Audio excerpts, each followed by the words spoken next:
Yo.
What's up, man? Oh man, is it working? Man, I was worried for a minute.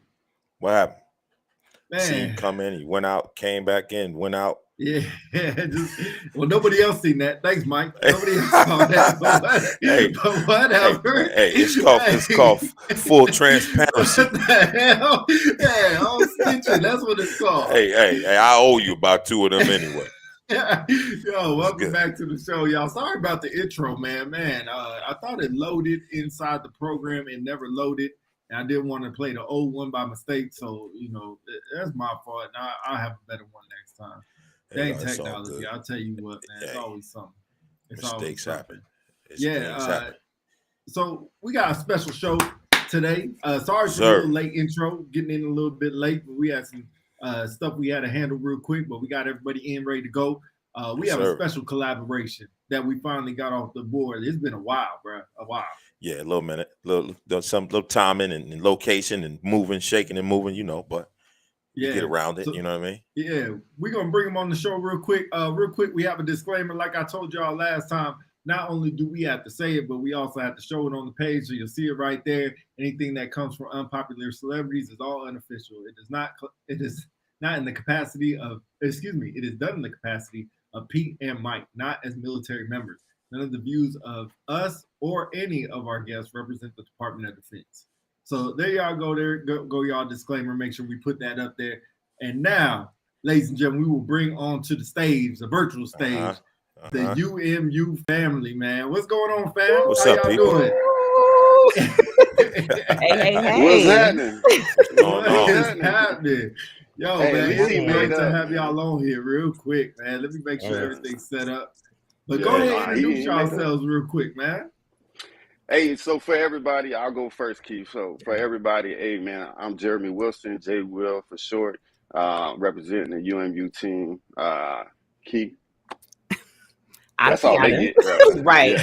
Tiana, I also am a part of the UMU admin team. And so, we're just so thankful that you all asked us. We like to do what you all are doing. So, this is a little different for us, but we're here, we're ready and excited. So thank you guys so much for being patient and working with us. So here we are. Absolutely. Hey, we appreciate y'all making the time. We know it's a little bit of turmoil and trying to get it together, but y'all know how this world works, But we appreciate y'all getting it together and linking up with us. Oh yeah. So now we're gonna give it to y'all like y'all be giving to your guests. We got the opportunity to do this one time with another show. And it was a big switch up. It was very weird to be on the other end. It's like, man, it's easy to ask questions and wait for y'all to get the answers. And now we're gonna be on the other end. So everybody anybody that has been on y'all show, go ahead and comment on there if you got some questions that y'all burning the ass last time. We're going to put them on the spot as it is. But this is awesome, man. Yeah. Hey, real quick, I gotta ask one of y'all. Go straight to the first question. How the hell did UMU get started? Yeah, so I get a story as short as possible, but so it was an idea. So Black, aka Rador, he came and talked to me. We go way back, so years or whatever. He came and talked to me. Said, "Man, we talk about a lot of stuff, like all the time. We just always talk. But like I feel like if other people just heard us talk, then they would gain some type of benefit from it." And I said, "Man, well, I only talk one way. So this, I don't know if they, this was 2018, I want to say, 2018. And so a lot of stuff going on in 2018, and we were like, he's like, hey, I think I'm gonna just do it. Like, I think I'm gonna create this page. I had this concept or whatever. And I said, man, I rock with you. I said, I don't think and I told him this before. I think I told some of the story before. I was like, I don't think people are ready for us, right now. And but let's just do it and see where it goes. So yeah, we created the page. He created the page. I jumped on with him, and then we've been rocking ever since. But the whole concept, the whole intent from day one has always been like, hey, we have a lot of conversations in the background. Like let's just get people on. Let's just talk how they are. Let's talk normal. Let's talk like how we do every day, and then make humanize people.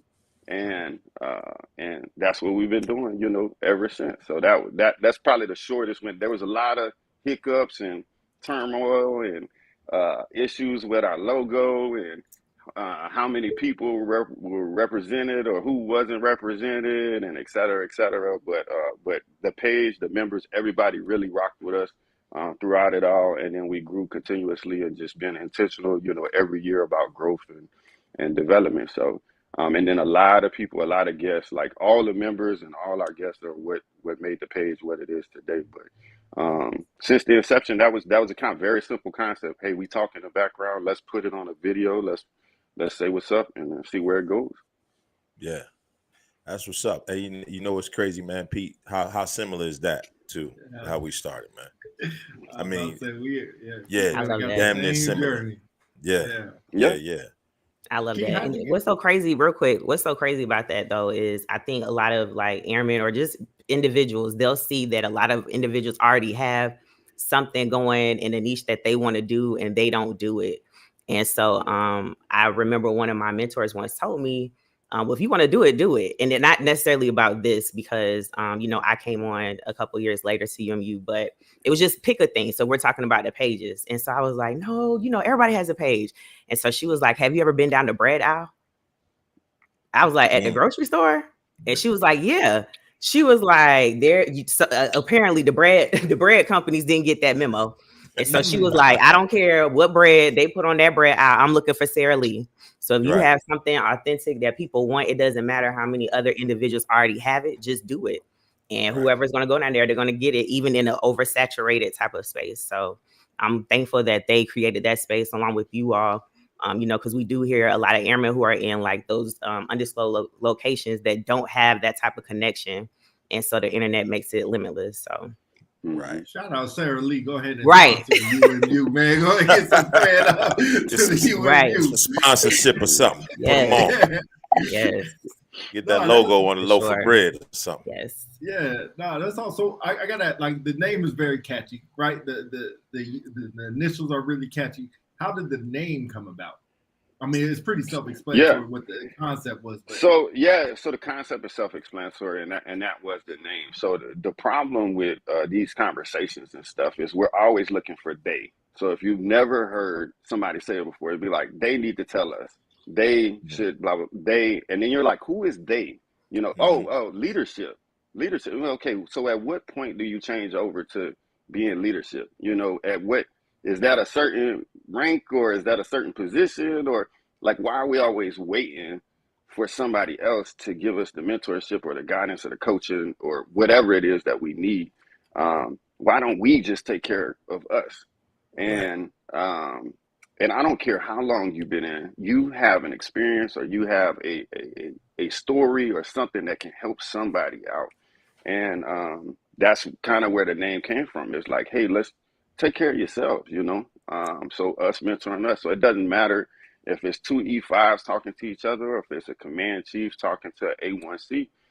Like if they have an experience in your lane that you need help with, then that's going to bring benefit to you, So get rid of the they, get rid of the command, get rid of leadership, get rid of all that, and take care of yourself, mentoring us. You know what I mean?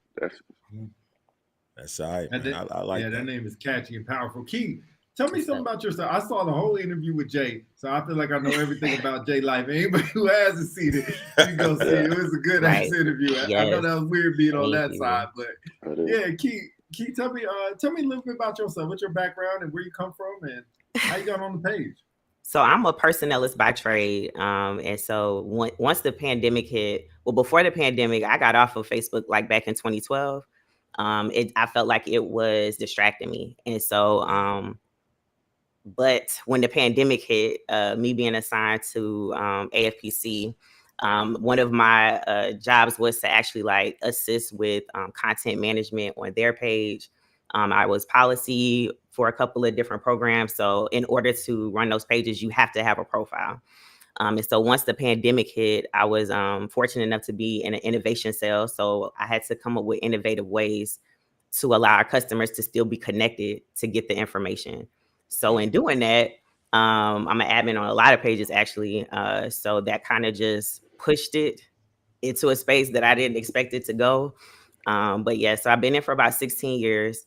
Now I'm at Andrews, assigned to Andrews, but that's pretty much it in a nutshell. A personnelist. So, personnelists, we kind of are the connect or the plug. So I know if it's not my job, I know where to go. If it's not me, I know who to go tap. So, and in doing that, I think one of my pivotal moments was when I was assisting the NCOA, transferring them from being in the schoolhouse to being online, one of the schoolhouses.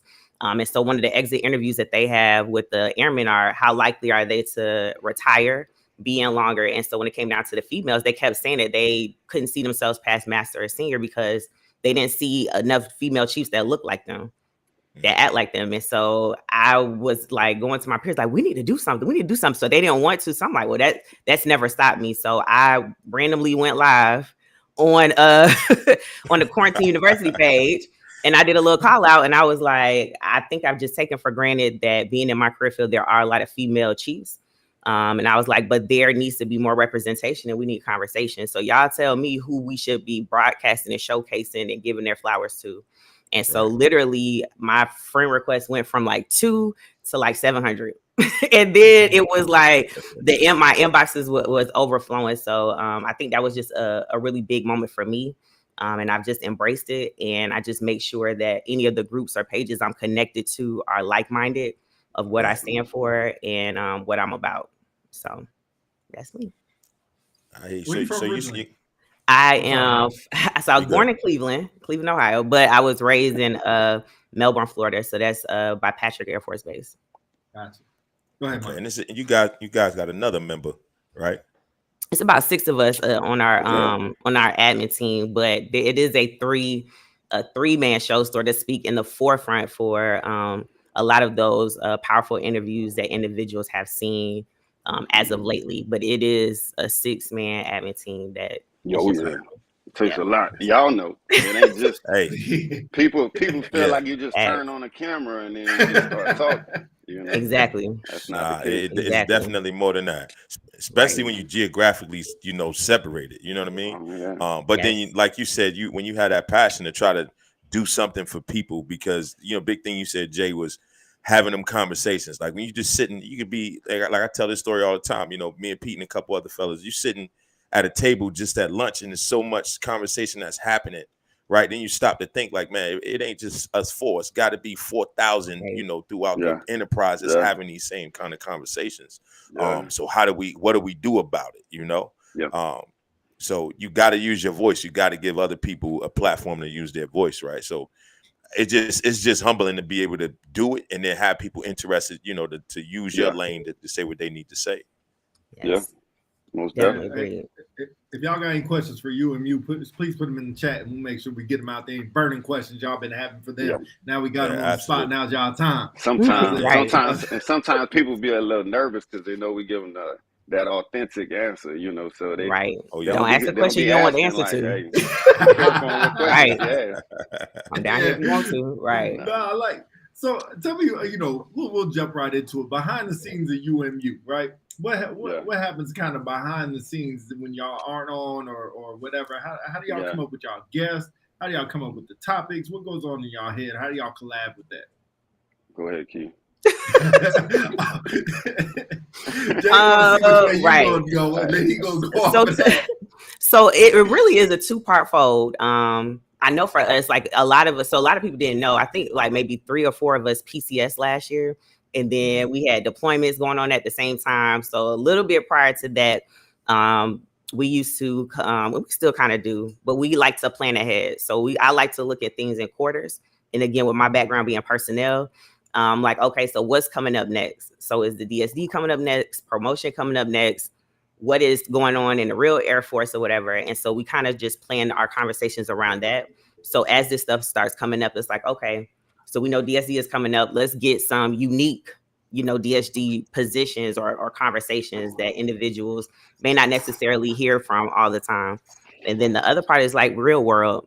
Whatever's going on the cuff, if they start talking about the beards like they were, we then would try to get individuals together. I think there was one time where Chief Master Sergeant Air Force Bass had put it out there about the fellowship. And I just randomly would ask airmen, do you even know what that is? And they would say, no, or should I know? So once they say that, I'm like, y'all, we got to have a conversation. So that's how we would bring them on to kind of have that. But I think it's more so just like planning your quarters, just like, awards are due every time around the same time every year. So we try to plan our conversations accordingly. Right.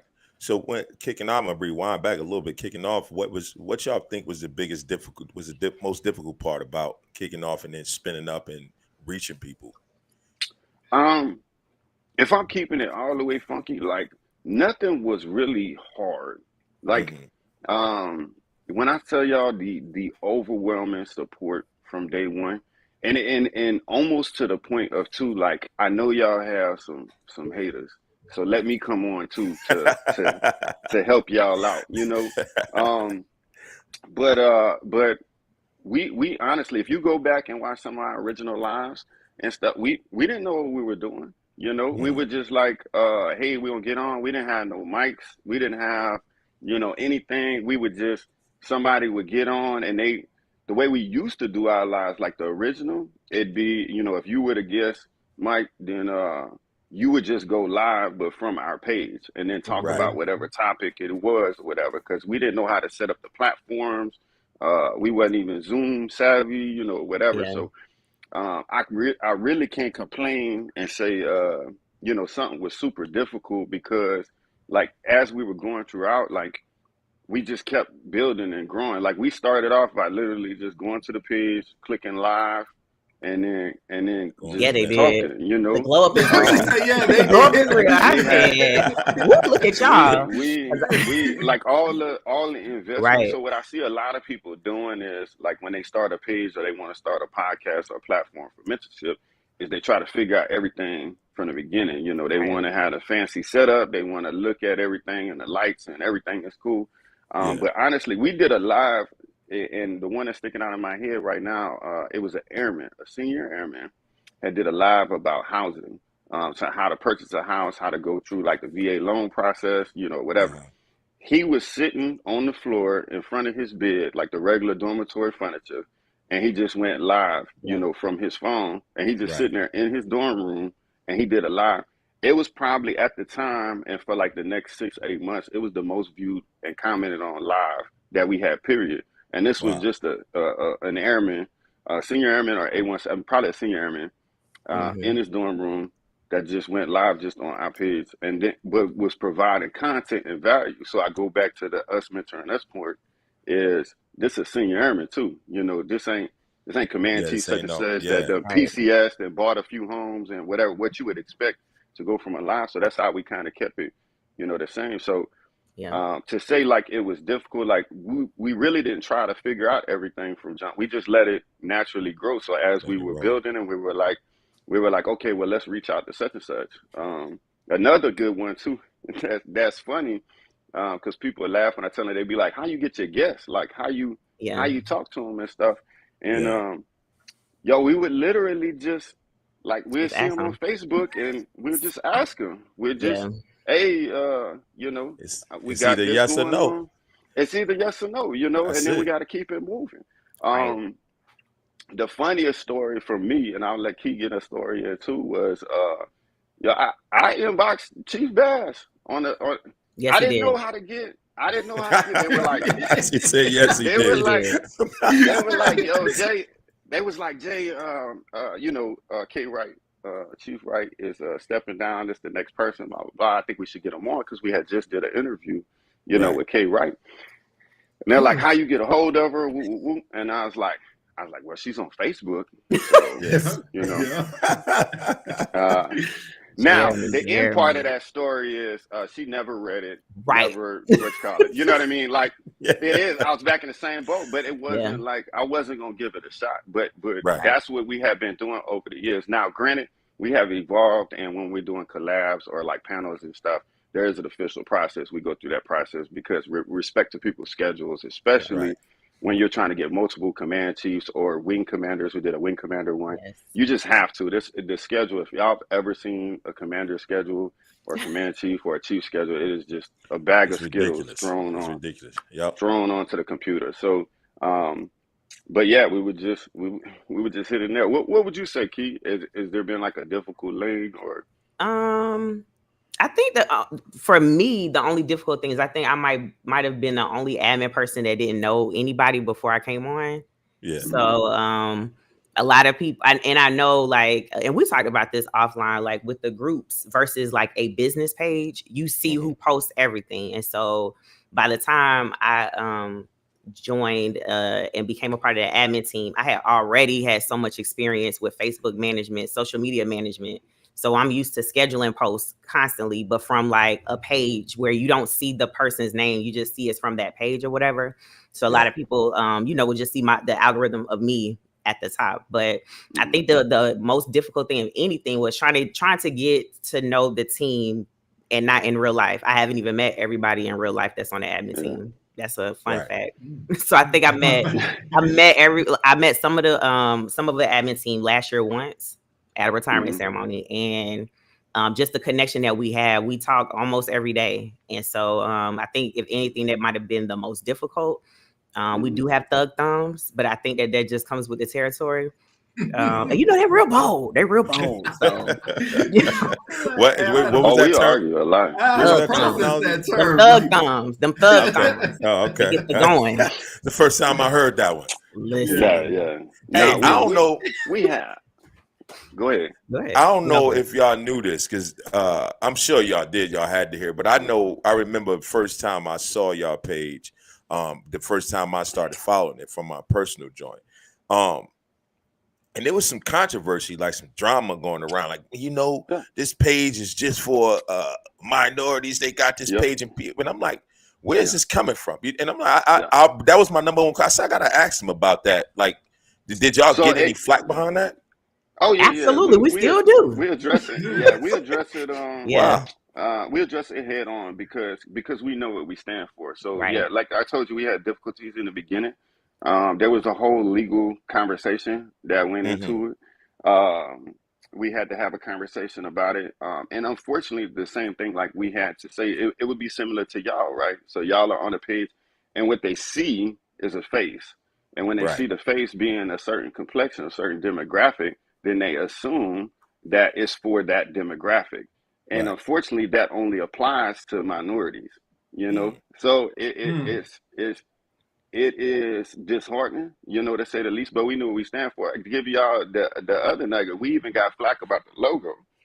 So really? Y'all can't see on the thing. But so, and I'm gonna give y'all a short-winded version, but we were told by a couple of people that it looks like there's because it's a chess piece, right? Part of the thing is a chess piece.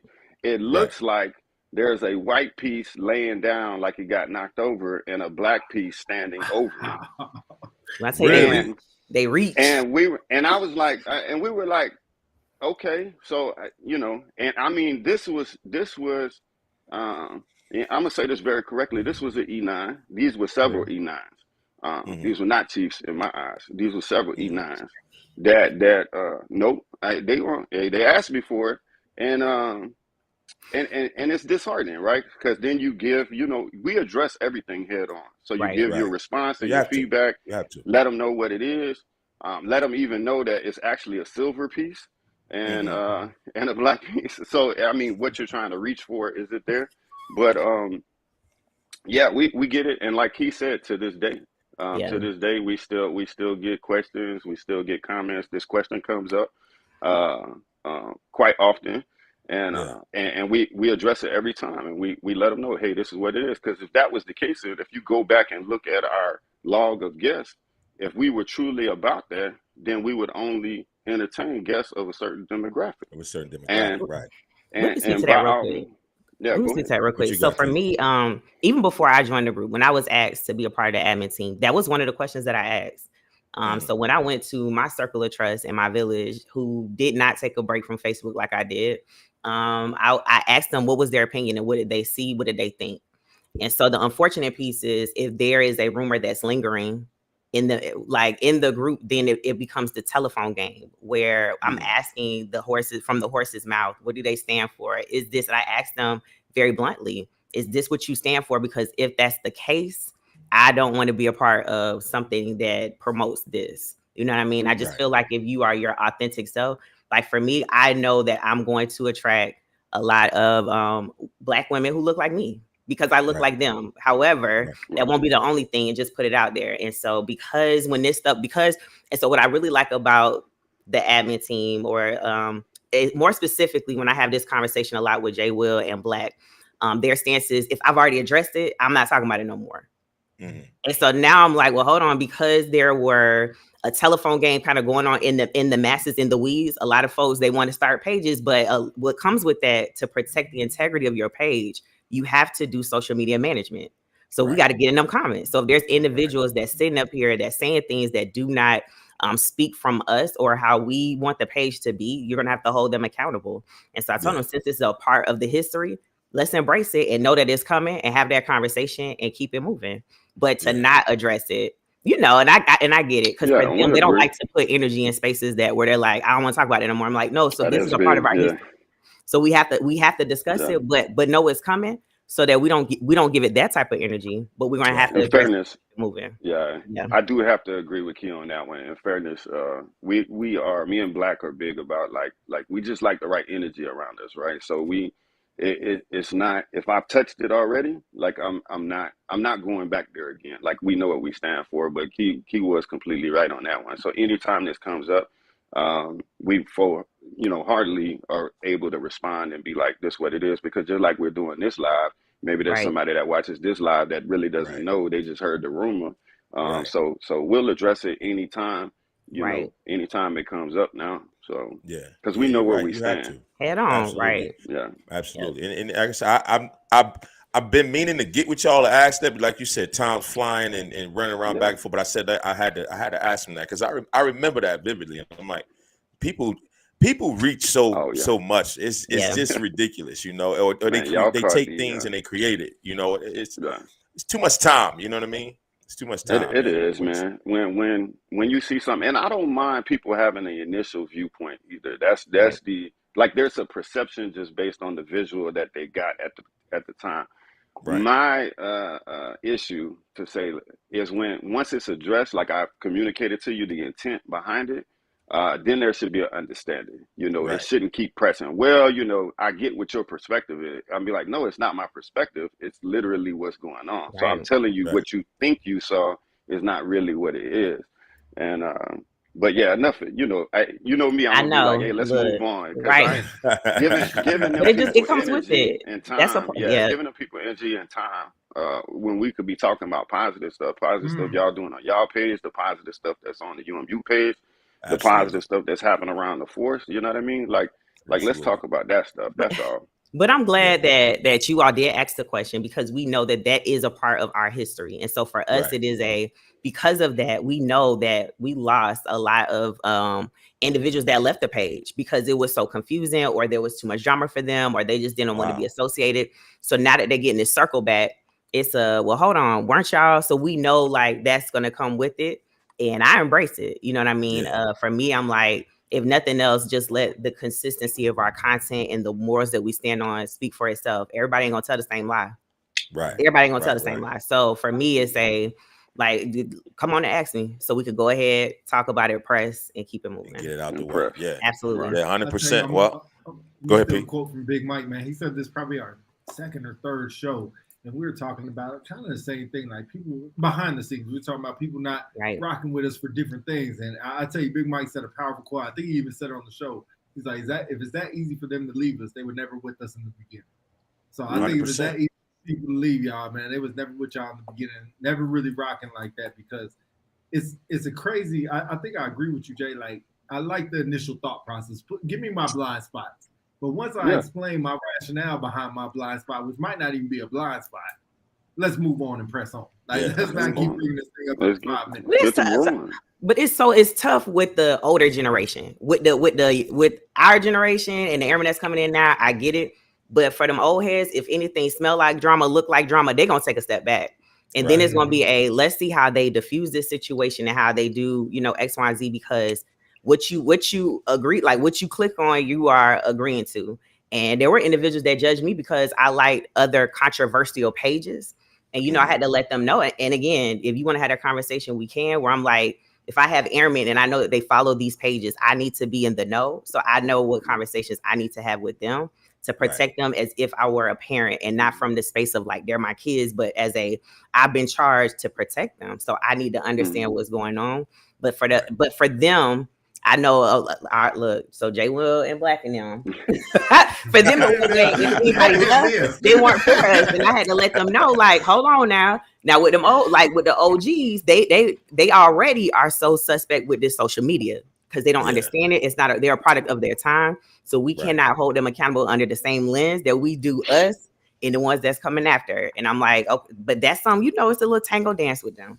But we just hand massage it and keep it moving, But because of that logic, I'm like, nah, well, we got to circle back because of, that they are who they are, and it is what it is. The thing, I'll go back to one of your earlier questions, Mike, because it did make me think about this. My hardest thing when I came on this live, and I knew where our heart was. I knew how much value we were giving back. We were getting so much great feedback. But I was hyper focused on the people that didn't like us, the people that, what else can we expand to?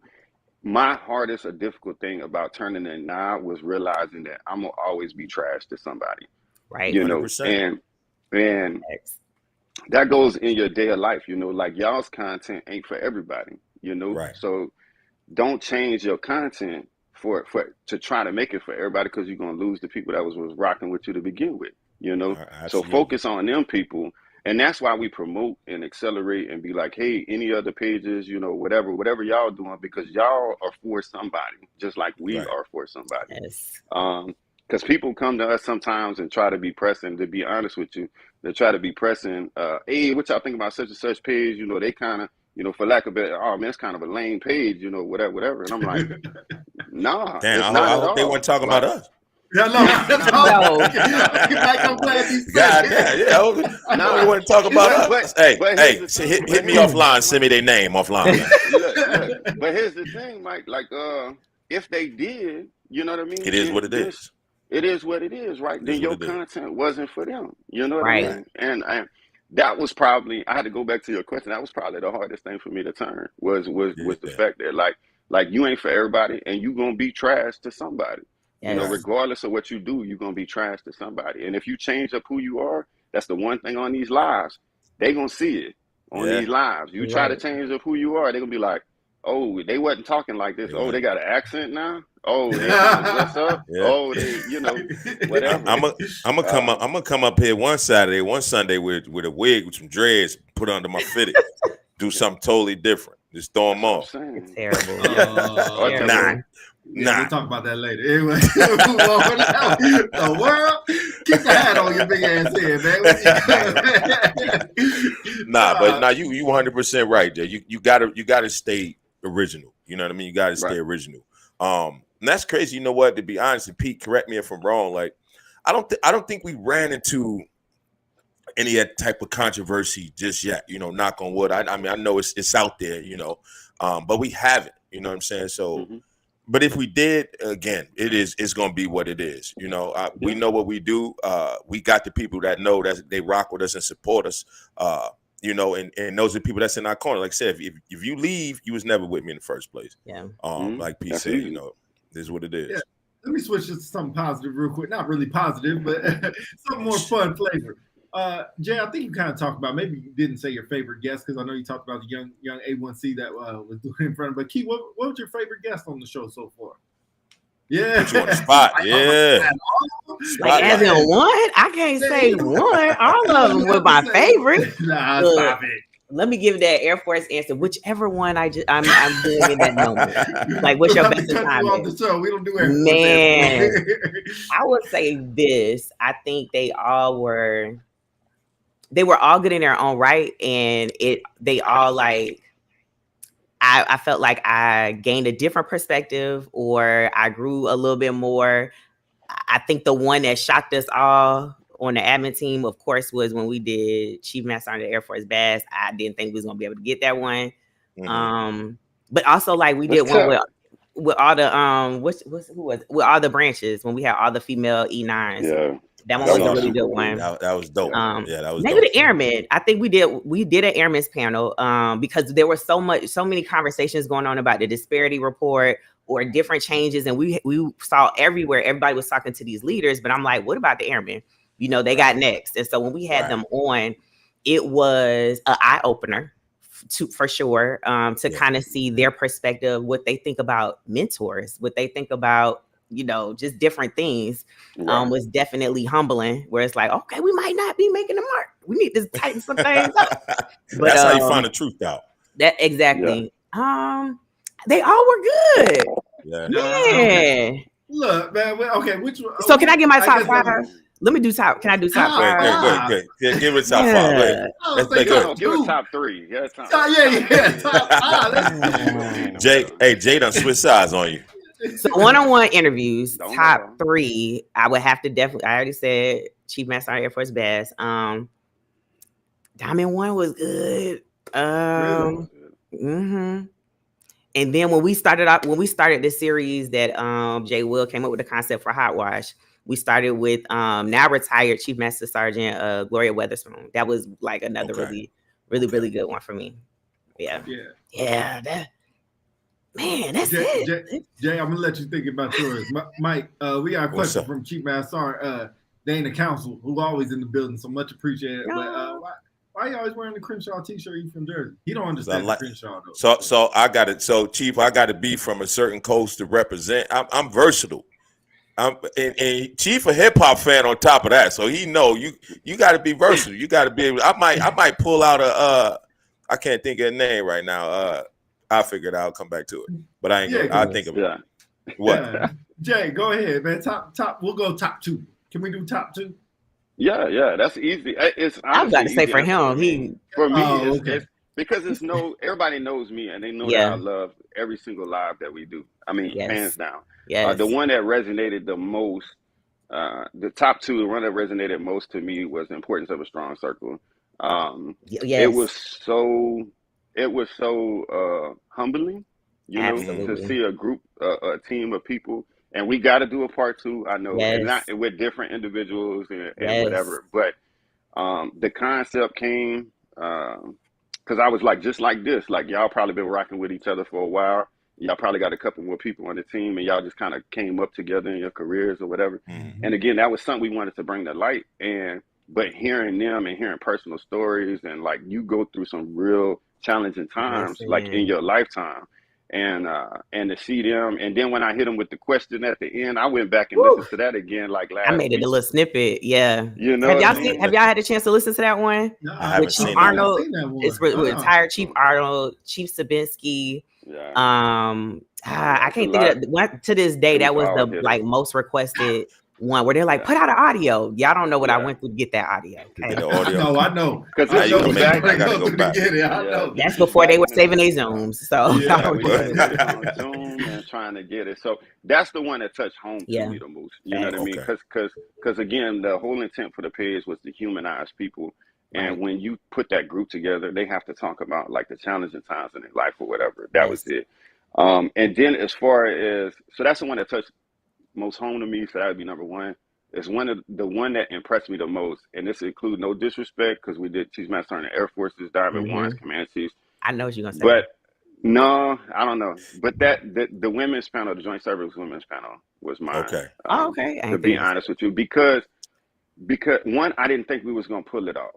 That was one. I mean, like the concept. So the concept was I'm the was just idea thrown fairy. out there. Right. Yeah. The concept was thrown out there. And when you think about it, you're like, okay, well, let me get a female E9 representative from every branch. Yes. Service, and we will not do it unless we can get it. And then everybody came through. But again, the overwhelming support. Like I'm contacting Navy command. You know, it's top dogs. Like, listen, they were just like, yes. Let's do it. You'd be surprised, man. Listen, when I didn't think we was gonna pull, because he was like, "Well, what's your goals for this month if you had to pick one for us?" And I said, "I've always wanted to do a panel of nothing but E9 females from every branch, including the Coast Guard." Yeah. He was like, "Okay," and I was like, "Seriously?" He was like, "Yeah, let's just start reaching out." And so, literally, for the Coastie, I didn't think we were going to get her, but we ended up reaching out to Chief Chesney. Jamal Chesney, who does the fellows, and CMS Sergeant Carrie Thomas was and so because they went to CNCO Academy with the Coast Guardsmen. So I reached out to them like, I want this female. Can y'all help me get her? And we did. Yeah. And then we had a couple more. We had a couple of more seats to fill, and then Chief Skibitsky came through. Hope Skibitsky. I just contacted her on a whim, and we were in like a bind. It was like 3 days before the live, and we're like, can you please link us with some E9s? And she was like, without a doubt, like, because I know what y'all's intent is, so I can trust y'all with these individuals. And then but I will say this, and I'll call out ourselves, the worst production live I think that was coming next. Listen, when I say the worst, that's why I didn't think he was gonna pick that one. That was my worst show. Like by far the worst. So you got to imagine too. It's the first time we tried to do joint service stuff too. Yes. So you're trying to represent all those connections. I didn't know how to say their names right. And, I want to part of the chief. We were messing up the ranks. We messed up. Like we messed up every. So to say it again, to give y'all, you know, we're 3 years. Yes. We're 3 years into lives, and we're still messing up. Like we're still. My laptop froze. It was bad. Everything. It was bad. It was bad. Sitting there and like trying to keep the conversation going. And you know, when you have technical difficulties, it's hard to keep. And I want to keep I have technical difficulty. Yes. And so then they felt like Jay Wood didn't want to let me talk. They were like, that's just like a man trying to talk over for the women. And they don't know. Like literally, it was like my laptop was on her last leg. Okay. Yeah. And when I tell you my screen froze, I could not touch. We went live from my computer. So I didn't want to touch anything. Do anything. And I was like, oh, this is bad. But when I tell you, they showed us so much grace. And so they said they were going to come back. And so we, if anything, they made us feel good. And what I loved was after all of our lives, we always asked, like, what can we do better? I do love the fact that we intentionally have conversations with certain leaders to make sure that we're not missing a mark, that our intent matches our impact. But that was the worst show. Yeah. Production wise. Hey, but y'all got through it, and it's memorable for probably thousands of people. You know what I'm saying? From the top to the bottom, and that's what make this thing so important. Like, and Jay, you threw a word out there, and I think a lot of our shows always go back to it. I mean, I have several conversations with CNCOs out here about humanizing people. You know what I'm saying? Yes. And that's why it's so important. It's so important.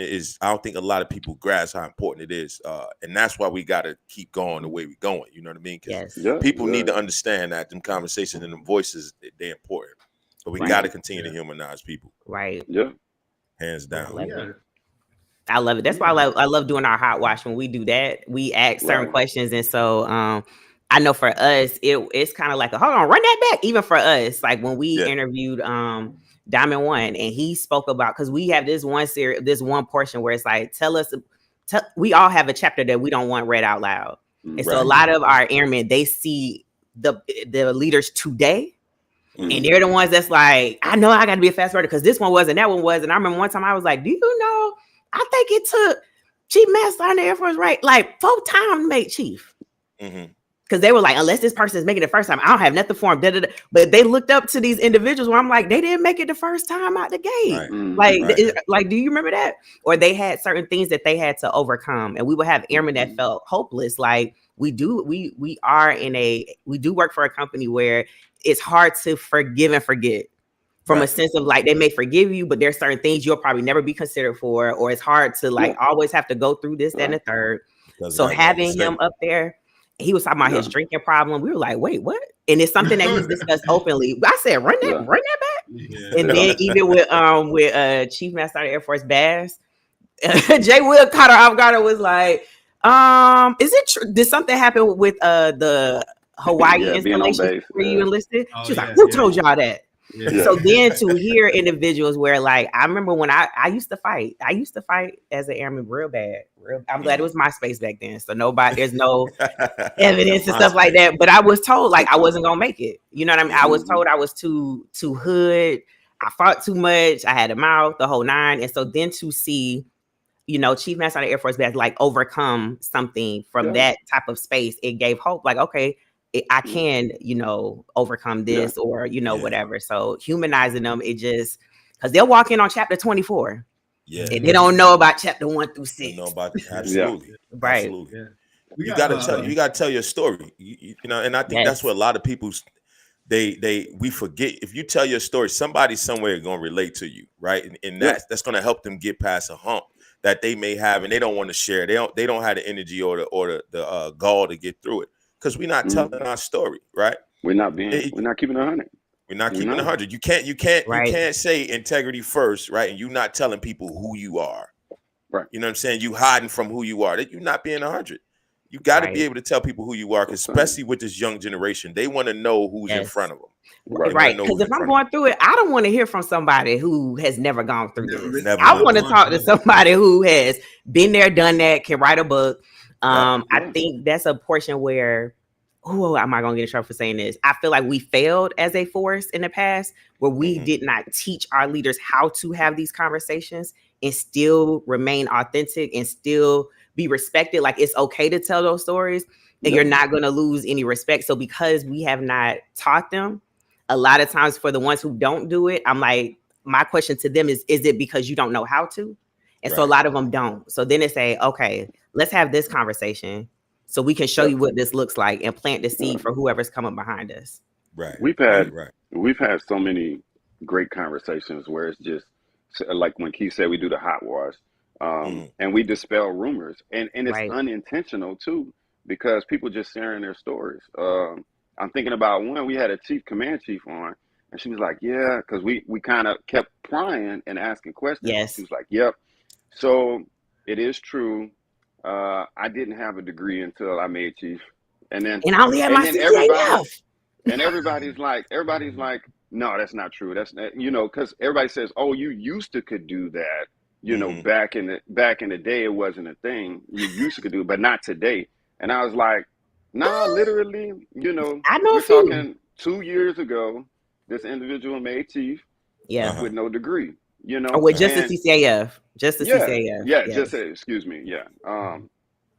just an associate's degree or CCAF, the requirement, So it's little things like that. Like when you're talking about humanizing people, everybody assume like you make chief, you got a master's degree, and you took all these certifications and leadership courses, and you've read all of the SimSAF or CSAF books and everything, right? And that's not always the case. It's not always everybody's path when they're going into it. So I think it was a We're shift, cutting to be Pete off. honest. I just want to. No, y'all good. Hey, I'm enjoying the conversation. I got questions lined up. Go ahead, Pete. Go ahead. Go ahead, Pete. I see him doing the double dutch. I know that. Yeah, I know that move.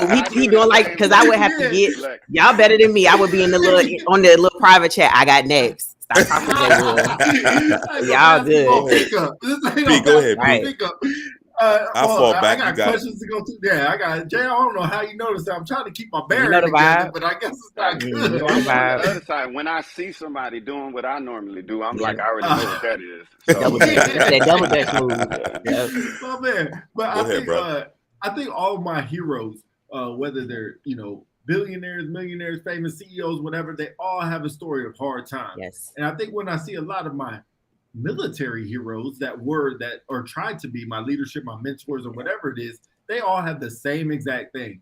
And when people try to cover it up and don't open up about it, it makes me think like, what are you hiding? Are you really giving me the real you, or you just give me what I want to see? And I think what you said, Key, you need to open up, because anybody who has a hero or has whatever has been through some kind of turmoil, controversy, whatever it is, has been through hard times. They didn't just appear like this, you know, whoever it is. And we need to share those stories. So I want to get to Chief Counsel's question, but J. Will and Key, what do you feel is the biggest issue facing our young airmen today, and how do we tackle it? That's a good one. Communication. So my overarching, because I think most problems fall in the line of communication. I don't feel as though we make right or wrong decisions, like direction of the Air Force, because we can all have our opinions as far as like, we made this change in the force. I think that's the most challenging thing is communication, knowing how to communicate, how to spread it and make sure that it gets down to the lowest level. How do we tackle it is overly communicating, understanding that like some messages don't get down to the lowest level. Continue being open and honest. You know, me and Key, we go back and forth, especially about AFPC related issues or whatever, that I'm like, I don't think that this was communicated. I'm telling you, we have so many arguments in the background. I don't feel like this message was communicated. And when I say that, people automatically assume I don't agree with the change. And that's not the case.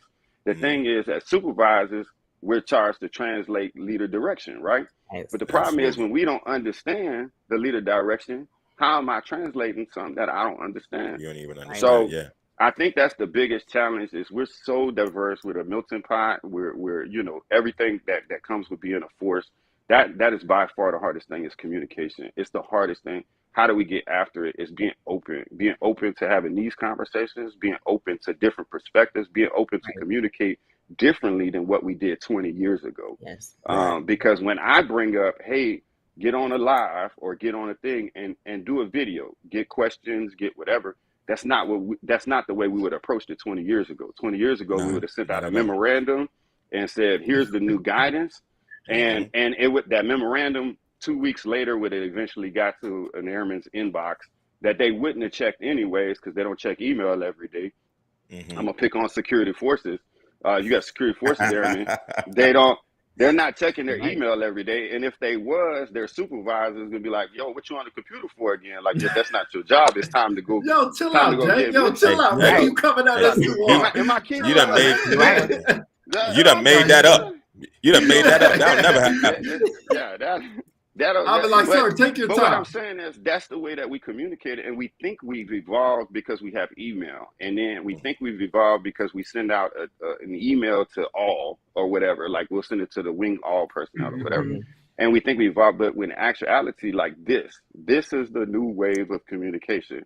That's why Chief Bass is doing it when she does her sit down. That's why you see wing command chiefs doing it. That's why you see wing commanders like hosting more all calls and doing stuff online. Like this is the new wave. So to answer his question, I think the biggest issue is communication. And then the way that we get after it is by being open to new ways to communicate to airmen. Yeah. What you think, Keith? Agreed. So I definitely agree with what Jay was saying. But for me, it's more of it's kind of the same getting after it. But I think the biggest challenge that the airmen have is that we have technology that is so fluid. So it's sometimes hard to decipher like what's authentic, what's not authentic, or it's a lot at one time. So where a lot of times airmen, and I say big A, they think they can handle everything or that they see at once or anything as it comes down. They want to know, right? And then they say, well, I understand how leaders want to get all the information before they push it out, X, Y, and Z. But I think it's that technology piece is so fluid. I think that's one of the biggest challenges because sometimes it is hard to decipher what's real and what's not. The way I think we get after is I wish we went back to the old school roll calls where even if you were in an AFSC where you're out on the flight line or you doing whatever these crazy hours are, at least once a week, you sit down with your chief and we talking about enlisted business, and they're gonna make sure that they tackle everything that has come out, anything we need to be aware of. They make sure that we need to, it's kind of like that tap in and that check in. On top of, like, if for me, my old chiefs, they would guide conversations. They would see controversy up there. They would put out, say their little spiel, and then they're like, "So is that all y'all want to talk about?" We're like, "Yeah, well." So I know that this came out. So what do y'all think about it? Kind of like it's okay to have that conversation. Really facilitate. Yes. And to add on to your piece too is to be consistent with that. Right. So I 100% agree with you. But what I've seen is somebody will put something out there, like they'll put a foot forward, and they don't receive the feedback that they think they should get or receive from what their intent is, and then they stop. And I relate that to the page, like the first year and a half or whatever. Again, we're just throwing stuff out there. We might get 2 or 3 viewers, we might get 10 views, we might get whatever. But I'm talking over a year before we really start pumping it, where it's lives and people, when we inbox people, they know where we're coming from, and it's getting spread. So it's going off a key sport for some of those leaders, and it doesn't have to be a chief, because I'm going back to us mentoring us. It could be a section chief, it could be an NCOIC, it could be a supervisor or whomever.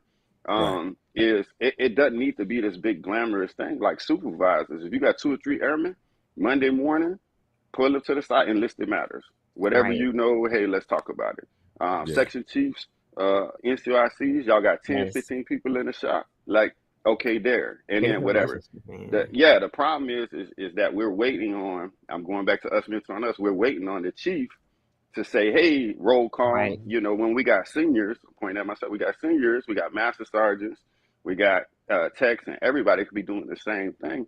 And then those tighter circles, you'll be amazed on how those tighter circles, sometimes the conversation gets gets intense because they feel more comfortable in the smaller circle. So, but you got to have a circle. I think that, like, we talk about collabing. We're not good at doing that we're not good at collabing and sharing at all. We have those circles, right? But the connectivity within it is not where it's supposed. Because if you want to look at big picture, like your units and like your unit is just quote unquote your circle, but what's the connectivity within that circle? You know what I'm saying? Like what is the communication? What does the authenticity look like within that circle? And I think that's when we start losing it, and it doesn't happen the way it's supposed to. And like you said, the waiting game, everybody looking around for the net. Well, I ain't gonna do it because I know he gonna do it, and he is saying the same thing about she. You know what I'm saying? So before you know it, just nothing happens. Somebody got to take the first step. Let me get to UMU. Amanza, I see your comments. So let me get to UMU, and I'm sure this happens often. So y'all said we can ask y'all anything. Anything. That's fine. All right, so this is a UMU question. It came from Lindell Brown. Said, "Good morning, squad. I somehow got blocked from us mentoring us. I have no reason why. I guess it's supposed to be. I never posted or commented. It was like a week after I got accepted. So how y'all? Go ahead. No. Hey man, I appreciate it. By all means, and this is no Air Force or no fluff political answer. I would love to look into it.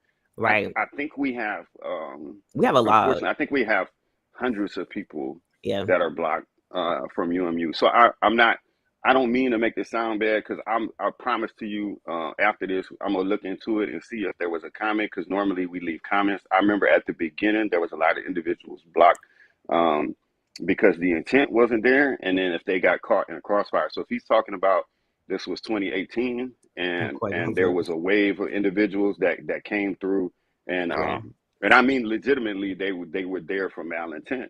So they had to get blocked.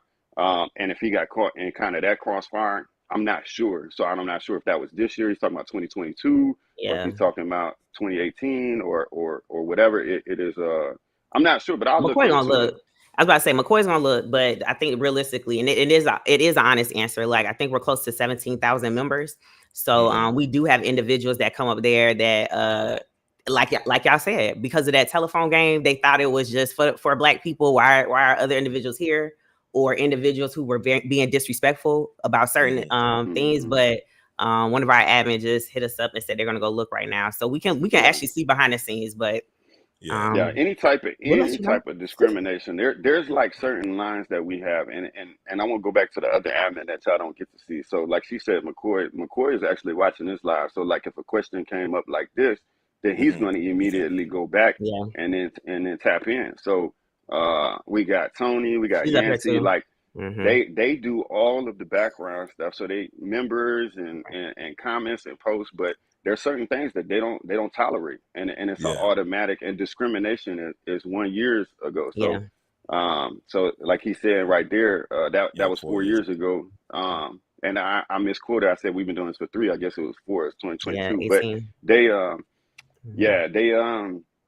just come on back. Well, just a message one of us, and then just come correct. Any of us, we vouch for him. We vouch for him. He ain't no heathen or nothing like that. We vouch for him. So he's not a heathen. So active duty personnel. That's the other thing that we try to get to. So some people like retire and then they want to come on military pages and start mess. Well, when I was in. This would have never been a thing. You know? Right. You're like, good. Come on, man. Let me ask you. I got a question for Bookie. I want to get to it real quick. That's Lindell Brown, man. Real good dude. He's been on the show and stuff. That's my dog. But anyway, y'all, what do y'all feel about the Airman NCO Facebook page? I don't follow it, so I do. Okay. Yeah, so he about to go. So we touched this earlier. I'm gonna let you go, Keith. But they I don't do that type of energy, right? There's no positive intent on the Airman NCO page, like at all. It's specifically there to start controversy and turmoil, whatever it is. And I don't like anything that's like that. I don't subscribe to it. So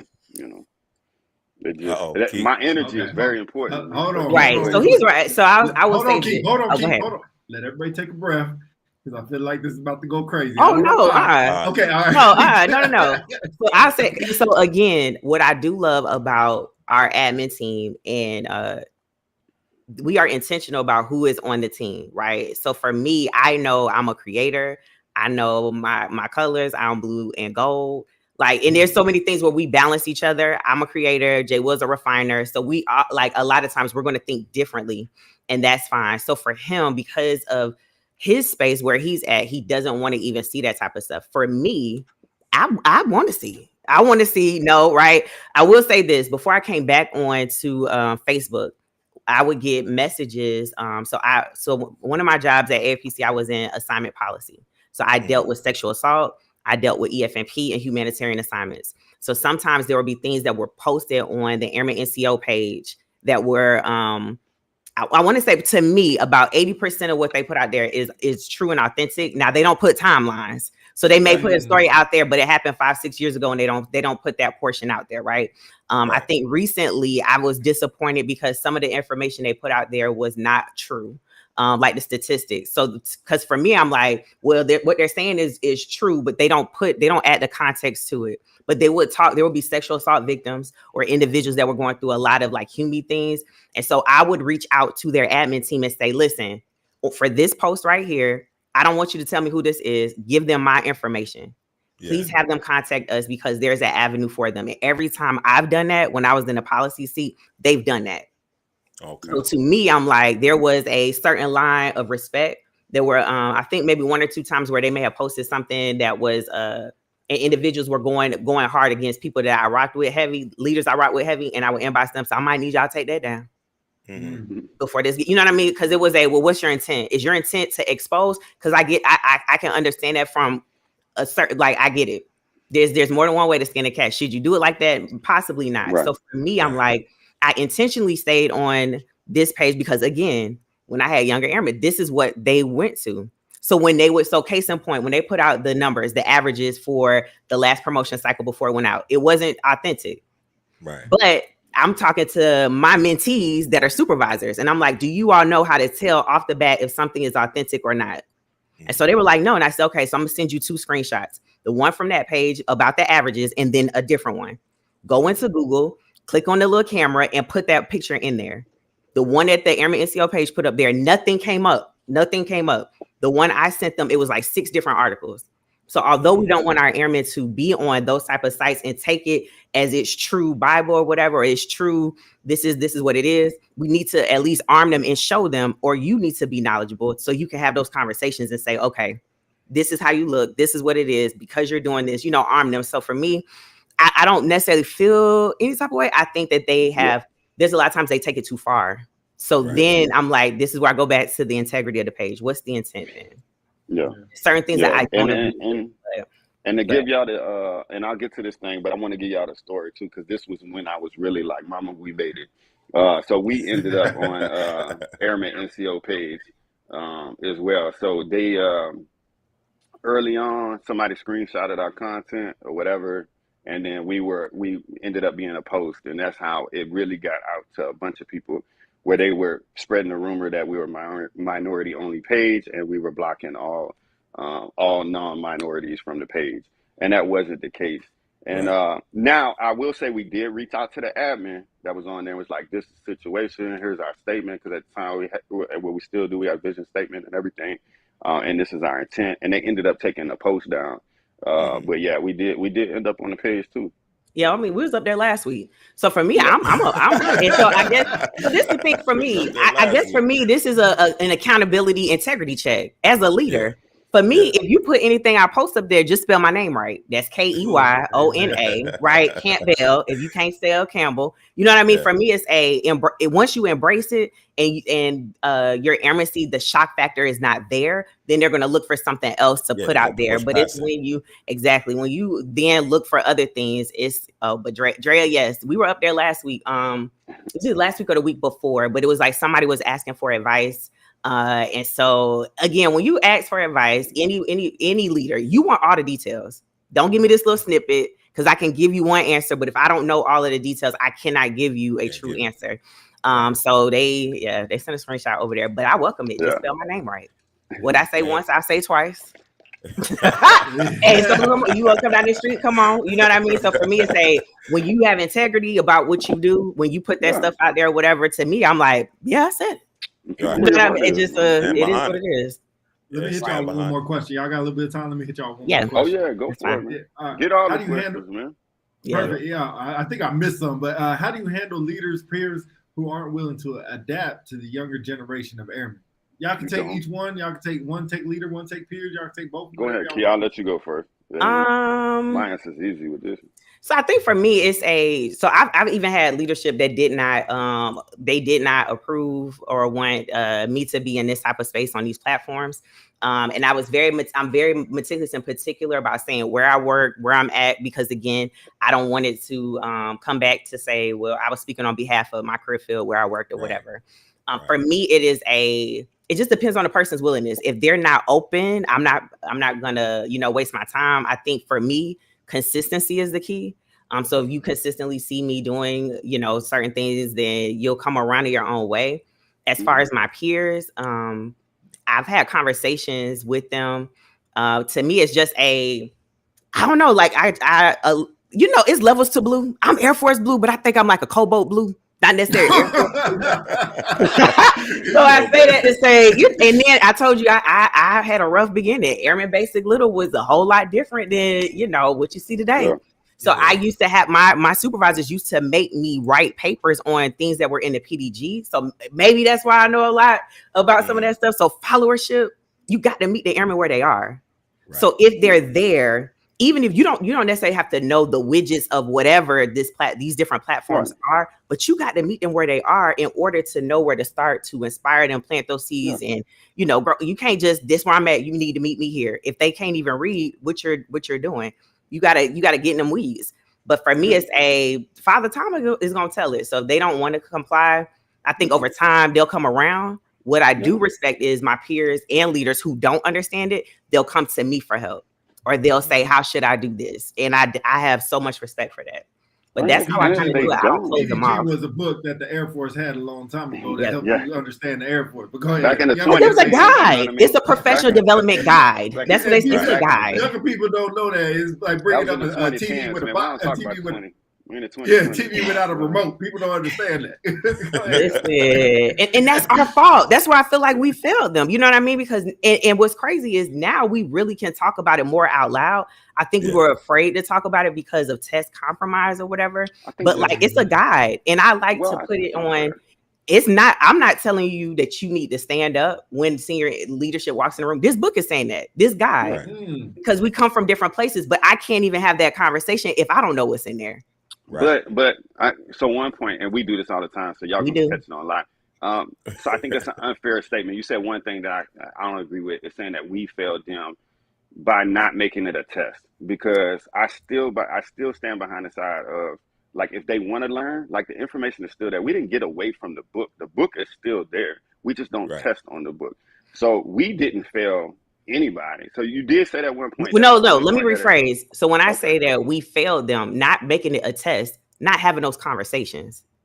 So there were so many times, again, to me, it goes back to that roll call where I know I'm not going to pick up that book. That book is boring. You know, like, even so when I tested for master, I read that story. So I read that book to my baby so much where he saw that book and he was like, not that one. I don't like that one. Had no pictures. But I would read it. We had to get promoted. Hey, so in case y'all didn't get the nugget from this live, if anybody's still out there testing, gotta study the book. Just use it as a nighttime story for your children. And that's we wanted to do nighttime story, and I said, "Listen, we're gonna read this book. We got to study." You're studying in, and you can put your children to sleep at the same time. Okay, same time. So two birds, one stone. Okay, so I'll give you an example. AFSA's coming up. I would randomly inbox airmen from our page and ask them questions. So I asked them, "Do you know what AFSA is?" A lot of them didn't. And what's crazy is AFSA is in the Airman's Handbook. So when I'm saying failed them as like us having those conversations and planting their seeds, or asking them a question and telling them to go find it in that book.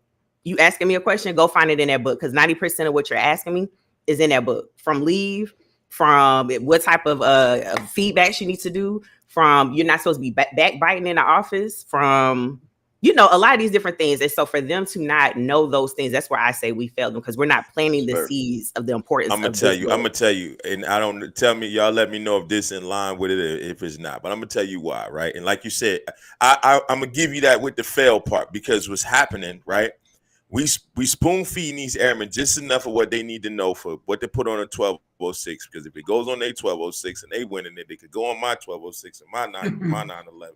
You know what I'm saying? So we're not letting them do the work to learn what they need to learn and learn. We letting them do just enough to be the easy button, right, for that fast success. And we failing them because they don't know to be able to answer that full question. They just know that little bit, right? That's going to help them shine for that temporary time. I think it's it's a lot to go behind it. We have to teach them. You need to learn exactly what you need to know without me giving you those little bit and without me feeding it to you. It's a whole lot behind it. Yeah, and I want to add on one piece to that question. On one piece onto that question is have you ever tried to get somebody to stop smoking when they wasn't ready to stop smoking? Right. Like, that's how I look at this question. Yeah. And that's the way I've always addressed it is, when you ready to receive whatever it is, then they'll be ready. Outside of that, then you don't. My answer was simple. You don't deal with it. Like the personal connection as far as airman and supervisor is the ideal situation.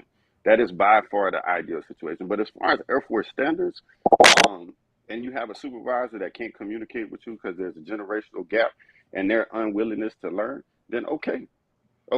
Because Air Force standards are still the same. Like, what you're going through is still the same. Now, of course, we want all immediate supervisors to have a personal connection with the airmen, because that's how you can most be there for them. But if that doesn't happen, that's okay. That is still okay, because why? Because we have platforms like this, and us can mentor us. Plug. I just ain't gonna beg you. I'm not gonna beg you. Yeah, I'm not gonna beg you. We not there. It's feedback is a two-way street. As important as it is for you to give me feedback, as important it is for me to give you feedback and you receive how I'm communicating to you. So whether or not you're the airman or whether or not you're subordinate or the supervisor, because all airmen, they both hold the same value. The problem is that normally the subordinate feels like it's their responsibility to communicate to their supervisor, and it's not the supervisor's responsibility to communicate to the airman, when they equally have the same amount of responsibility. Absolutely. You know what I mean? So that's all. Absolutely. Nah, you right. Keep it flowing, man. Go ahead, Mike. What up? I gotta find these other questions, man. I'm scrolling back. I had a conversation. It's a little switch directions just a little bit, but I want y'all an opinion on. I had a conversation with some CNCOs Tuesday or Wednesday. We was talking about.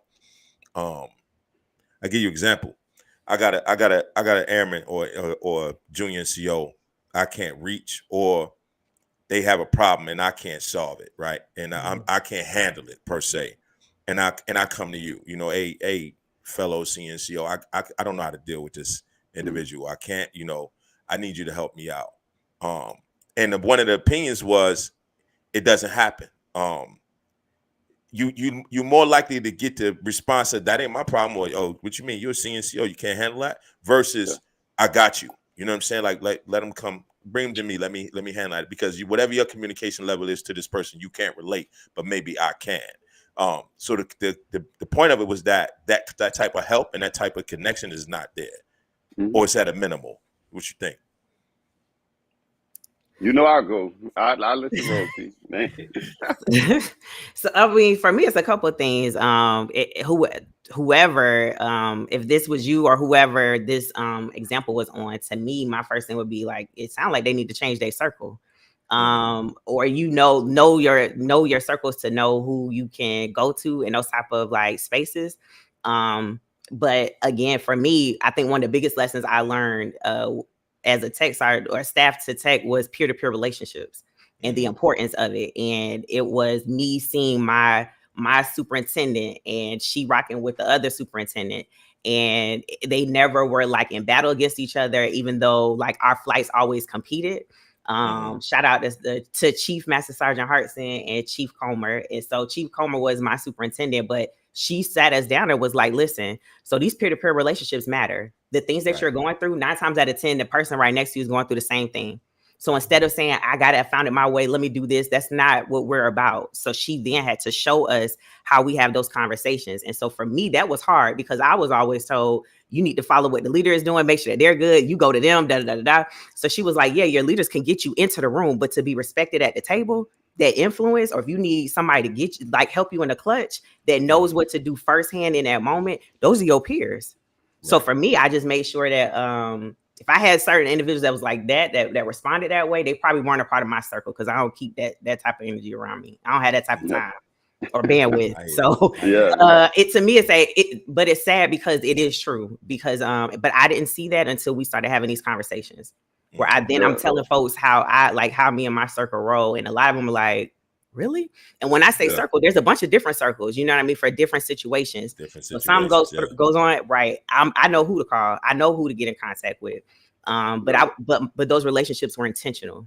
So if they're doing that tells me, like, do you intentionally have the right individuals around you that you could call on, and what's understood don't have to be explained. I got like, if I'm coming to you, I know that this might be your wheelhouse, or point me in the direction where I need to go. Right. Yeah. What you think on that, Jay? They so I stick to my overarching, because she said what I wanted to say, because I agree with that. But the reasoning behind it is because, and I've said this before, my opinion, senior NCOs are the most underdeveloped tier that we have in the Air Force. If you really look at the landscape of how much emphasis we put on professional or personal development in our airman tier, just the range, right? The focus and everything. And then the NCO is a little bit less, but it's still like a focus on professional and personal development, relationships, etc. And there's something that happens when you switch to senior NCO, where it is, you're supposed to know, and if you don't know, you get to stay at Master Sergeant while the rest of your peers progress. Right. And I think that's the overarching reason why we don't collaborate more, is because, one, we're not taught, because we feel like at senior NCOs, you're supposed to know. So we're not taught how to network with another senior NCO, or how to judge or gauge another senior NCO, because we expect that other senior NCO to already know what we know, or whatever the case is, based on our personal experiences. So that's the reason, in my opinion, that's the reason why. Because if you go out there and look at it and you're like, hey, what's a PDC or PDS, whatever we want to call it, that is specifically geared for senior NCOs. And I'm not talking about senior NCO PEC that you transition. I'm talking about that continuous development. I can name you 10 different ones that we have in the airman tier. Easily. You go to FTech, you go to CCA office and the monthly courses, etc. But what courses and stuff do we have to develop our senior NCOs. Mm-hmm. I mean, I'm not talking PME. Obviously, we have PME at every level. You know, I'm not talking that. I'm talking about those month-to-month courses held at the base level, where we talk about how to build relationships with other senior NCOs. You know, but I tell you how many NCO courses we have. I tell you how many airman courses we have. You know, so I think that's the reason why, to answer that question. Yeah, no, I appreciate that. Somebody had a question. Like I was saying, I was scrolling and can't find, so I apologize if I fucked this up, but I kind of remember a little bit of it. Y'all started a platform, right, 2 or 4 years ago now, and built up to like 17,000 people. Why don't you think other people are doing this exact same thing? If they want to, you know, be on the show or started something, why do you think they quit, or why don't you think they do it? Twofold. Because one, we've seen a lot come and go. We've seen a lot of people come on and then leave because they weren't, and I'm not talking about on our page, but I'm just talking about, you know, platforms or stuff where they come and expect immediate, quote unquote, success. And then they don't get it. So then they leave. And then the other one too, going back to Key's point, is I think people feel like the landscape is saturated, and they feel like whatever they're going to bring to the conversation is the same thing somebody else is bringing. And we've addressed it earlier, is that's not the case at all. Like, you're for somebody. So if you have good intentions and a good heart that goes behind it, then by all means go for it. And then by all means, you get your stuff together just like this. Let's collab and let's grow together, you know, if the heart is there, right? So that's the two for me, the two overarching. What you think, Key? I think a lot of times individuals, they take this on, they don't really know what they're signing up for until you're in it, because it can be extremely overwhelming. I've been back on social media since 2020, and when I tell you it can be very draining and taxing, and you can be exhausted a lot of times mentally. The other piece, I think, is lack of support from some senior leaders that don't understand social media. I think I was caught in the office a lot of times about my social media. In my mind, I'm like, well, what did I post? And so it wasn't necessarily that, right? It was individuals wanting to know like where I worked, who was I around, you know, that kind of thing. And they don't know what they're signing up for. The other one is unrealistic expectations of what it is. Because back to like UMU, when they started, literally when Black started the page, he said he went to sleep and woke up and they had 1,000 people, like literally overnight, literally in 24 hours. But like, even for myself, because I do believe you should have like other. So for me, because I do like content management, I am an admin on several pages, but I also have my own blog. And so that when I started, and I think she might be right at 1,000. But at first I was like, why isn't it quick? Because, you know, I'm putting this information out there. And so for me, I went to talk to other like-minded people. So talking to Camouflage Beauty, which is Senior Thomas's, her blog, for her, she was like, this just has to be something that you like to do, because if you're looking for the numbers, you're gonna drive yourself crazy. Just be consistent. Be consistent and make sure what you're putting out there is true, and your voice is your voice, and you have integrity. So for me, it wasn't okay. Stop looking at that. But I think it's that unrealistic expectation, because information is so fluid. You know, they see an individual like, look, they're there, they have this, but they don't know that day to day what that thing is. So I think it's a mixture, that unrealistic expectations, lack of support, and you know, just not being Bass. And this the thing is, which is humbling too, but Chief Bass took a year. And I'm not exaggerating. I will show y'all the first official email that went. That took a year of coordination and multiple reschedulings up until the day of another reschedule for the schedule. So if you're not willing to do that, you know, for one guest or one segment or one whatever, then this ain't the platform, or this ain't the avenue, you know, for you. And then I'll tell you another one that's probably underutilized. There's a lot of people out there that gravitate more towards blog style. And they read a lot. That's what they want. They want to be able to read or come back to it and read. And they don't subscribe to videos and talking and whatever. So that'd be one too. That's a lane that I think is very underutilized. Is a blog style similar to this this content. That's not me. Everybody knows me. Like, yeah, I'm gonna give you the shortest email. Yeah, shortest email. Not gonna give you no seasoning salt. Not gonna do no little extra nothing. Very salt and pepper. It's not gonna be all. It's not gonna be all that. But you get me on one of these, and we talking. Like I'm gonna be able to give you everything that you need, but that's not for everybody, and that's recognizing that piece is figuring out what you like to do in your lane. So that'll be one for y'all. Anybody that's rocking with us right now, that's listening. If you're a writer and you have things to say and you want to collab with other people and stuff, you can put it down on paper. I challenge y'all to create a blog site similar to this, and then see how you can get that same content out there. Yeah. But I say this: I'm glad that when we did get that interview, or we started to get the momentums of like interviews of like leaders at a higher level, we had to come correct.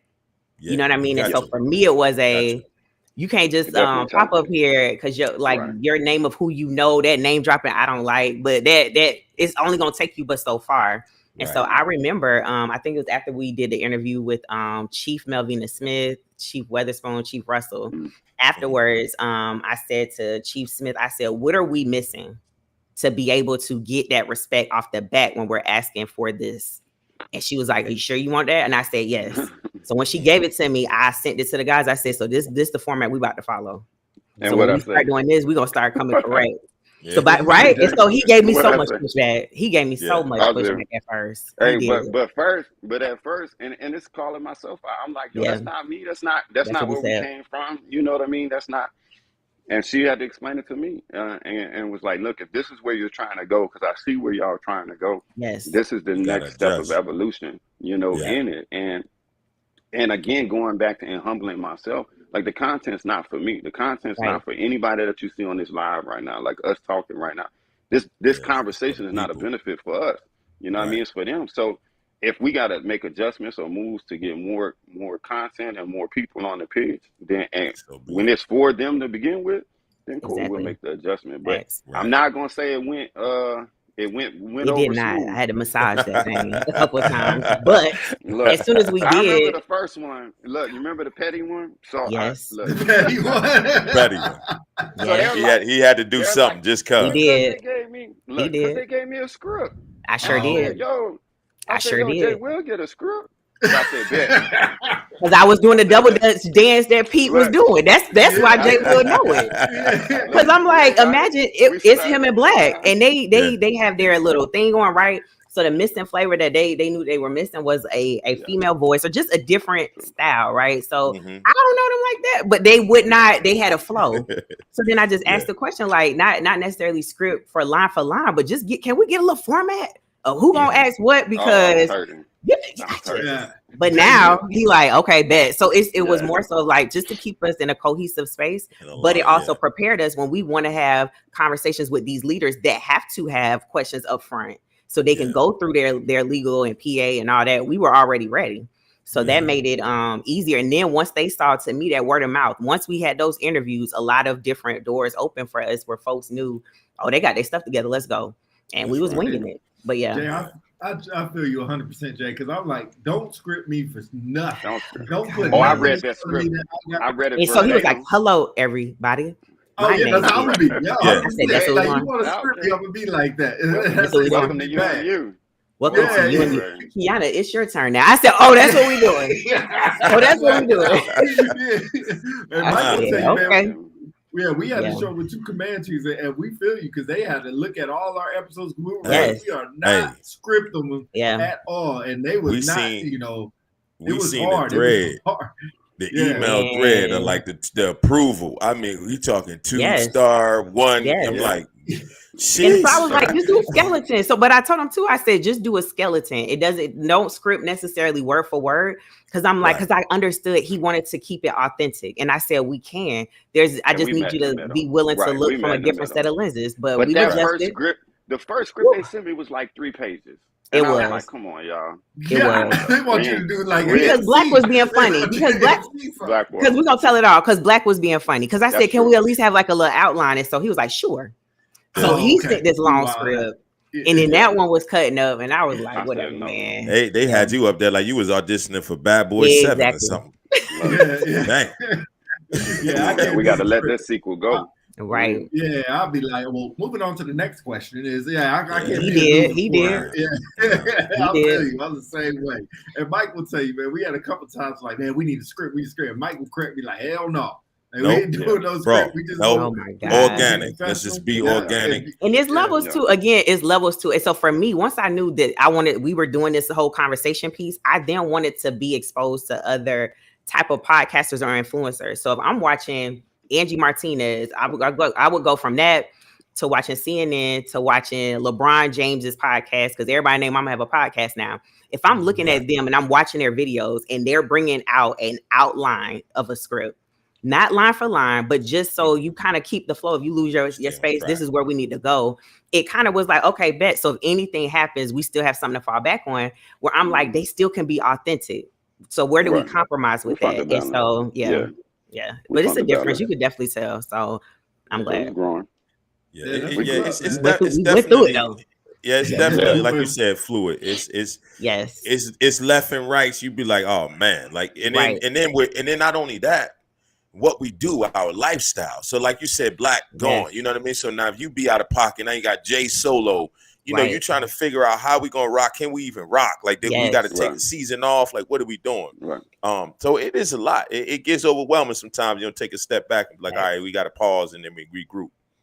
But the thing is, like, it's you. Go ahead, P. What's up? Oh, go ahead. I'm about to go to this. Would you rather? But go ahead. Oh, the thing is, just the impact, like that's the thing, just the impact, you know what I mean? For people to run into people, and I know y'all get this, to run into people and you like, oh, that's you on such and such, and you in your head like, I need to be humble, like I ain't nobody superstar, none of that. But it's cool to see somebody, you know what I'm saying, and see like, ain't you on such and such? That it's a whole nother feeling, you know. And now I'm hyped by my little 5,000 followers. You can't tell me. I know that's right. I'll take it back. I've only gotten that once, and it caught me off guard. So then I was like, "Oh Lord, I just got to make sure this face and this hair is together."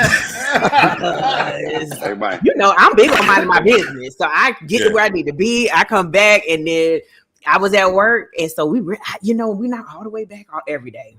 And this lady's like, oh, I know you. And I was like, I'm thinking of assignments. And so she was like, UMU. And I was like, this is my first time. They get that a lot. I don't get that. They don't say that to me. Yeah. It don't be like that. People assume. But go ahead. Yeah. No. We're about to say the same thing, but go ahead. I want you to say. Go ahead, Jay. No, I was just gonna say people assume too that it happens like all the time. Like they like literally you're walking out and then like you're getting mobbed by people or something. And it's not the case at all. It's not the case. We could put our content out there, we could have thousands and thousands of people watch and we probably never come across them. So but I tell you, I'll go back it made me think of a point. I remember the first email that I got. Somebody winning an award. And it was from the content from the page. So they had reached out and they were like looking for examples or whatever. So I'm big on that. I have a repository of a bunch of different old stuff or whatever. So anytime it's the season, it always comes back around where hey, anybody got any examples or whatever? I'm gonna shoot you whatever I have, but it's always about a collaboration.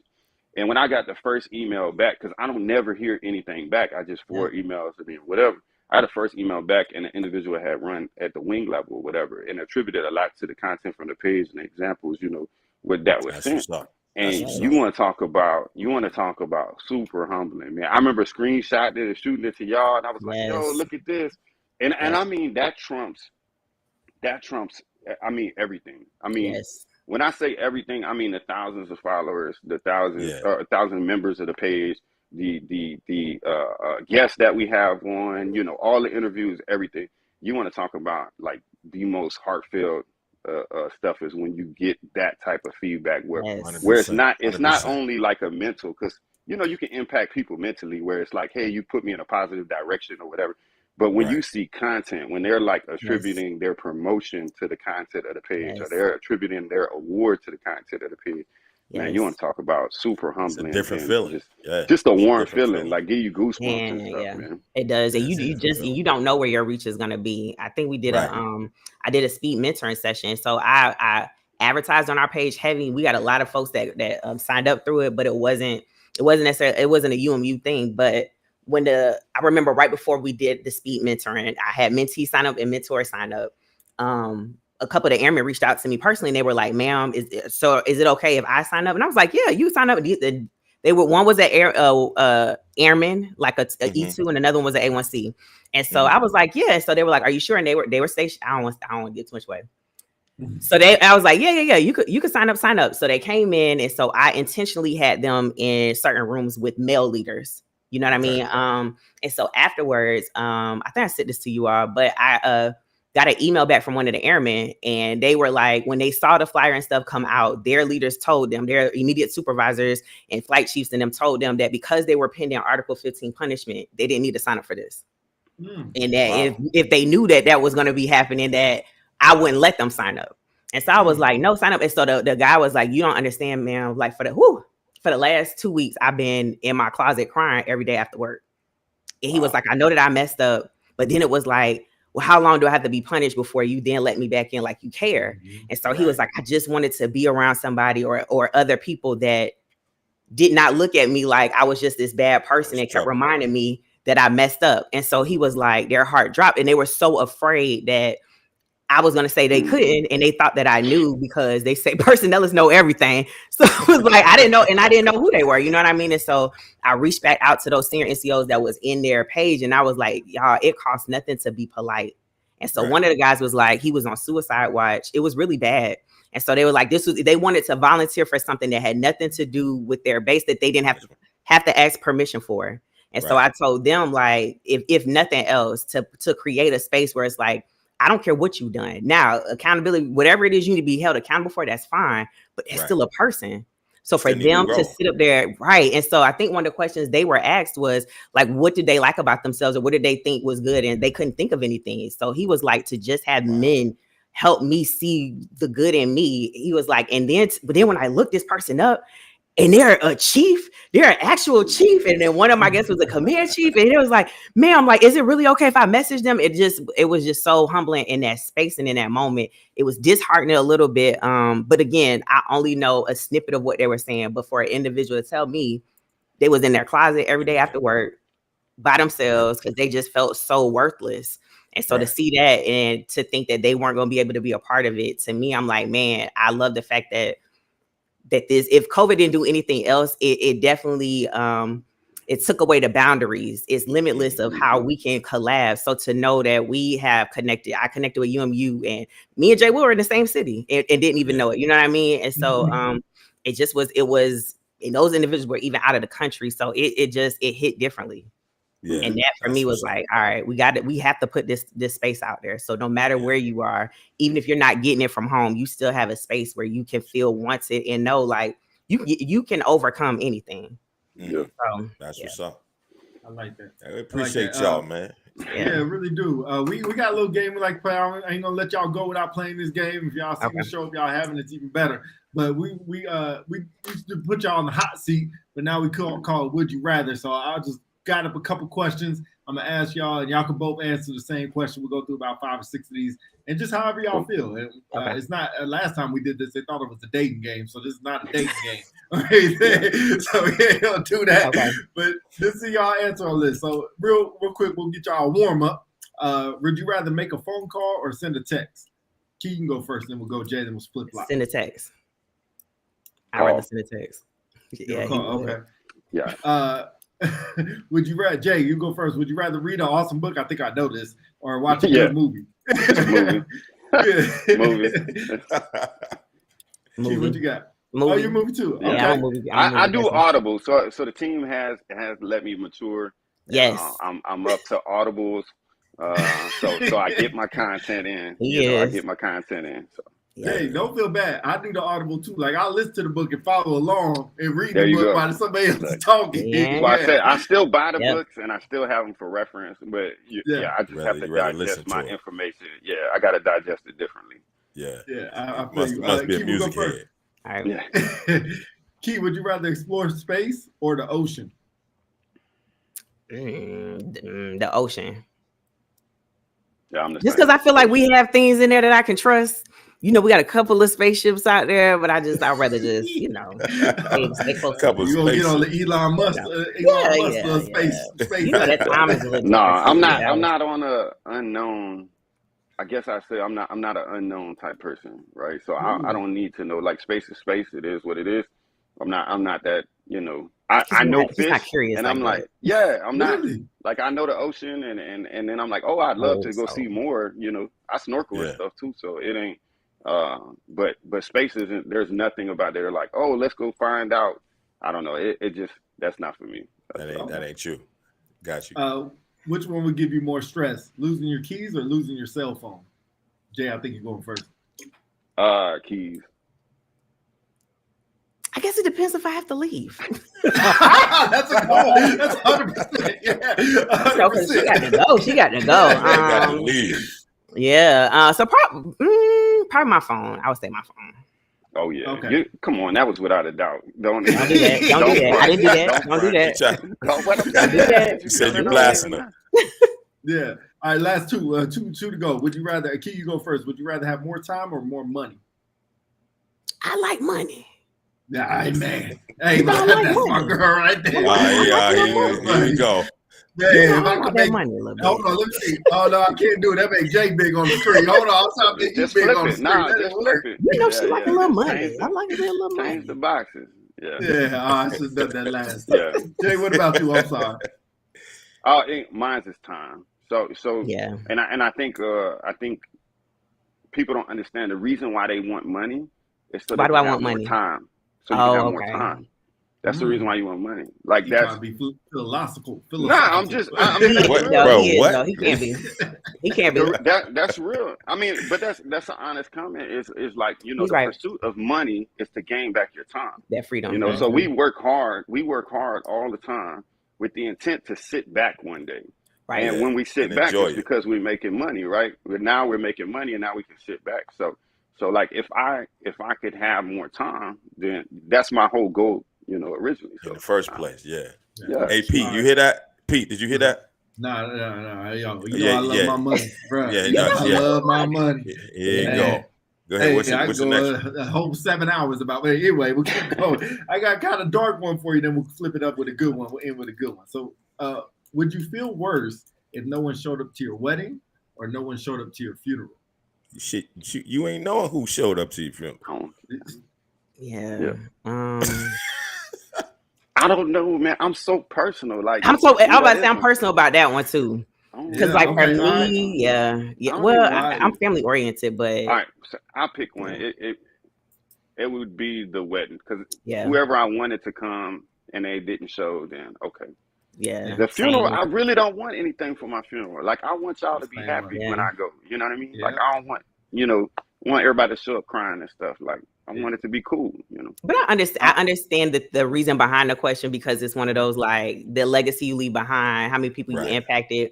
But a lot of like my people, they don't like funerals. So I get it. I think the wedding, because if I invited you, that means it matters to me because I'm extremely it's private. More of a joyous occasion, right? Yeah, all right, and I'm private, so I don't share some, save some. Yeah. Would you rather lose your vision or lose your hearing? Hearing. You'd rather lose your hearing than your eyes? You'd rather lose that than your eyes? Really? Yeah. She ain't believe it. Jay, we the same way. I gotta see. I gotta what's going on. I can see hearing. Yeah. I would say the hearing because I could do a little sign language. Okay. All we're gonna keep doing is progressing in technology, right? Okay. So, like I need to see. Yeah. As far as communicating, because I could do sign language. You're a texter anyways. This is true. You don't want to call, so if you text, you ain't gotta hear a text message. So yeah, I ain't gotta hear if you upset with me. I can see it. I can see it all over your face. If you about to fire off, I can see it, so I can defend myself. Right. Okay. No, that's good. Hey, real quick, I'll go first, man. I really appreciate y'all being on here. And to UMU, I know y'all don't do this on the weekend, and that's your family time, and I 100% respect it. And I knew that going in, and we just kept bugging y'all. That's perfect. Cloth off, man. We kept bugging y'all. And I was like, Mike, we ain't gonna stop. We gonna keep hitting them up until they say yes or go to hell. So we gonna keep going. But I know y'all do it. Sorry we took up your time from your family and everything. I know y'all do cool. No, like we're a blessing to be a blessing. We're a blessing to be a blessing. I'm definitely appreciative of this moment. We know how to adjust. I think what I do like is we do have boundaries as far as like for us in-house of what we do, but we definitely make those exceptions. Especially like when we would interview folks that are overseas. So we get it. And I appreciate y'all for even putting it out there. Appreciate y'all persistent. Yes. Yeah. Mike, go ahead. Hey, same thing. I echo it, man. I just, like I said, appreciate y'all jumping on with us, collabing with us, giving us a little bit of your time to break bread, and just put the information out there. I love what y'all doing. From day one when I jumped on it and requested to be a part of it.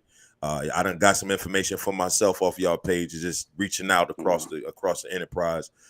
So I love what y'all doing, man. Don't stop. Keep going. Hopefully we get a part 2, 3, 4, whatever. Just every once in a while touch base with each other and just chop it up, same as always.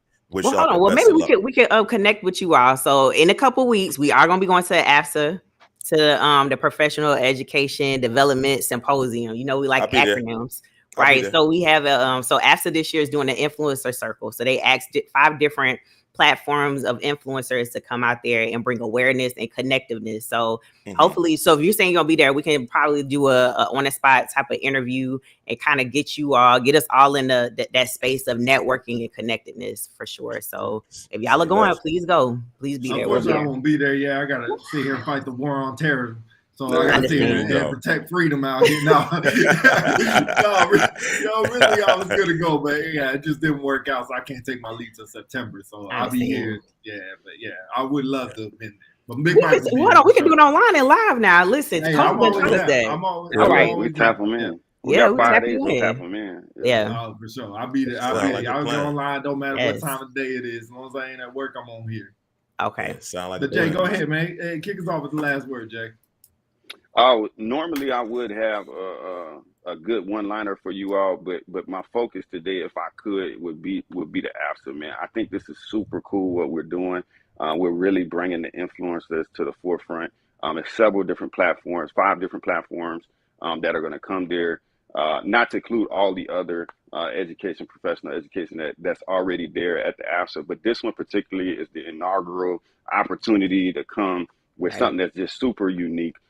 So if you do have the opportunity to come, or if we do go live, I'm gonna say when we do go live, I'm gonna speak it into existence. Just tap in and try to get whatever information you can. So go on the AFSA website, see when the times and the booths and the schedule and all that stuff will come out. And if you're able to come out, if you're able to come and fly or go TDY, man, we would love to see y'all meet and greet with everybody.